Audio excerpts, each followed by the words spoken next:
कौन थे हैदराबाद को लूटने वाले रजाकार? आजादी के बाद जिन कुछ रियासतों ने भारत को बेहद सिरदर्द दिया, उनमें सबसे ऊपर है हैदराबाद। अपनी मिलिशिया रजाकार की बदौलत निजाम खुद को भारतीय सेना से ताकतवर समझने लगे थे।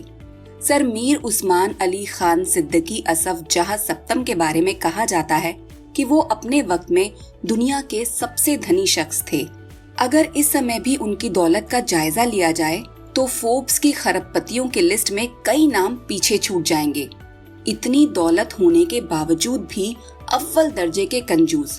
मेज पर कागज दबाने के लिए तो वो पेपर वेट की जगह हीरे का इस्तेमाल करते थे, लेकिन पैसे खर्च करने के मामले में उनकी मुट्ठी खुलती ही नहीं।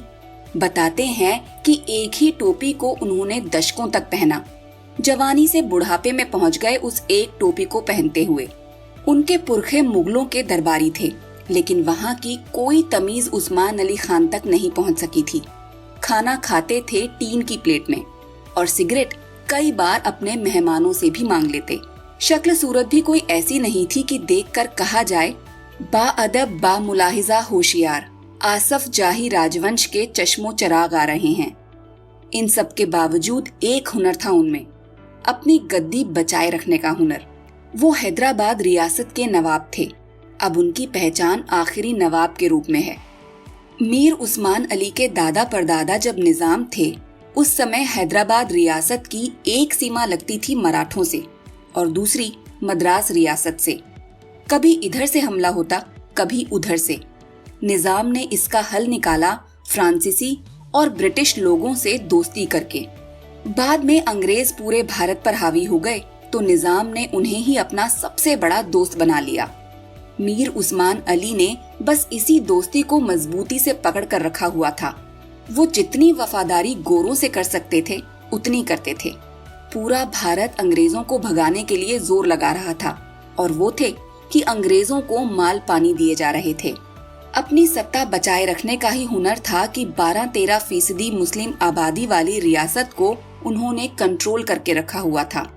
86-87% हिंदू आबादी जो आजादी के संघर्ष में शामिल होना चाहती थी और जो बाद में भारत में विलय के पक्ष में थी, वो महल पर चढ़ाई न कर दे, इसके लिए मीर उस्मान अली ने हैदराबाद शहर में अपने चारों तरफ मुस्लिम बसा दिए थे।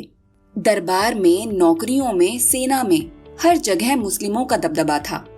इस तरह निजाम साहब अपने हैदराबाद पर शासन करते चले आ रहे थे। लेकिन अंग्रेजों की दोस्ती और अपनी सियासी बुद्धि के अलावा निजाम की एक और ताकत थी, रजाकार। मिलिशिया यानी आम लोगों की सेना, जो जरूरत पड़ने पर हथियार उठा सके। ये रजाकार ही थे मीर उस्मान अली की असली ताकत। इनके दम पर वो अपनी बहुसंख्यक प्रजा से खूब वसूली करते और उसकी भारत में विलय की इच्छा को दबाते। मूल रूप से रजाकार अरब और पठान थे। 19वीं सदी की शुरुआत में निजाम की सेना में इनकी भर्ती हुई थी। धीरे धीरे ये स्थानीय लोगों के साथ मिलते चले गए और 20वीं सदी में इन्हें नाम मिल गया रजाकार। पहले से ज्यादा संगठित और ज्यादा कट्टर धार्मिक। भारत में मुस्लिम शासकों वाली और भी रियासतें थीं, लेकिन कहीं भी हिंदुओं पर धर्म को लेकर अत्याचार नहीं हुए।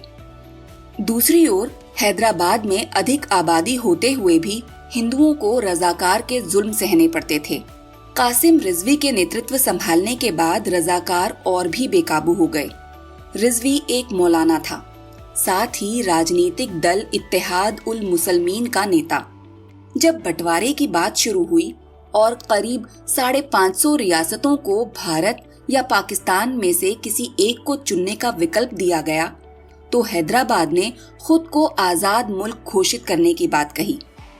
इसके पीछे कासिम रिजवी था, जिसने निजाम को भरोसा दिलाया था कि रजाकार भारतीय सेना का सामना कर सकते हैं।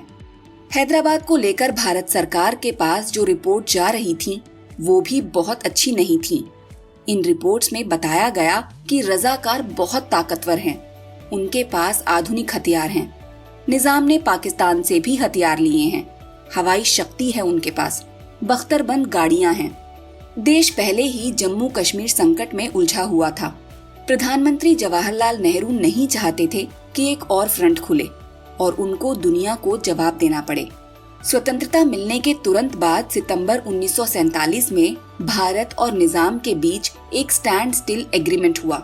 इसमें निजाम को कुछ स्वायत्तता देने का प्रस्ताव था, लेकिन कट्टरपंथी रजाकारों के कहने पर मीर उस्मान अली ने उसे स्वीकार नहीं किया था।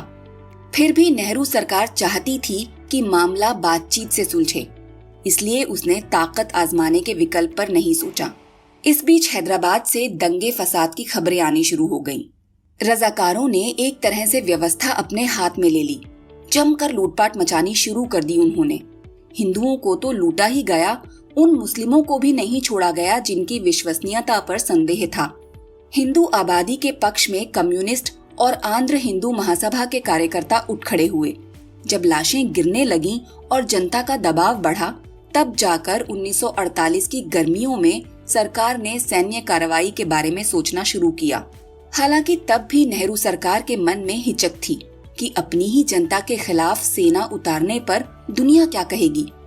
इसी वजह से पूरी कार्रवाई को नाम दिया गया हैदराबाद पुलिस एक्शन। सैन्य समाधान की तैयारी 1948 के फरवरी में ही शुरू हो गई थी, लेकिन एक्शन हुआ सितंबर में जाकर।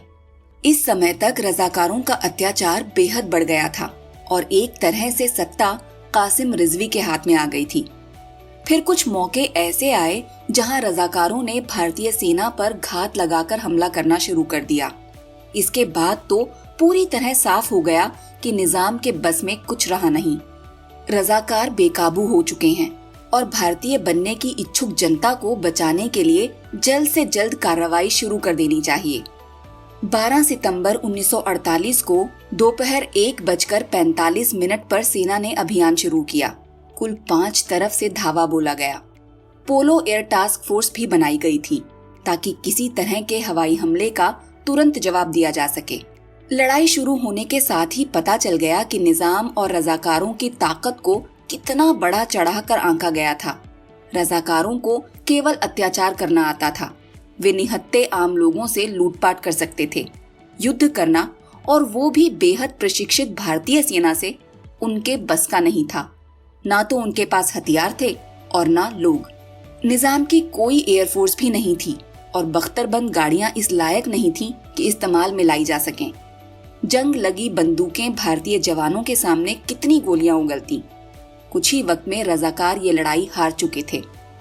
जिस वक्त को टालने के लिए उस्मान अली खान ने पाकिस्तान से लेकर अमेरिका तक का दरवाजा खटखटाया, वो आखिर में उनके सामने आ ही गया।